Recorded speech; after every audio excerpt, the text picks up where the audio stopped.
আমরা এখন আছি সমুদ্রের পাড়ে, সুন্দর ফ্রেশ এয়ার আর কি, বাতাস নেব। তো সকাল থেকে সুন্দর সব সাফাই হচ্ছে। আমরা যারা আছি টুরিস্ট তারা সারাদিন ঘুরে করি, বিকেলবেলা বসি, বিভিন্ন খাবারের মোড়ক ফেলি, আর এটা সকালে এসে তারা পরিষ্কার করছে। দেখুন কত পরিষ্কার এখন, যারা বাড়ালে আর আবর্জনা বাড়বে।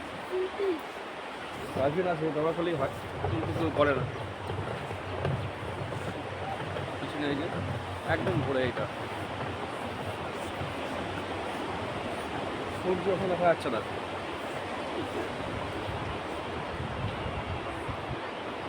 সামনে ঢেউসাগর পার্ক আছে, এই যে ঢেউসাগর পার্ক আছে, আর ওই দূরে হচ্ছে উদয়পুর।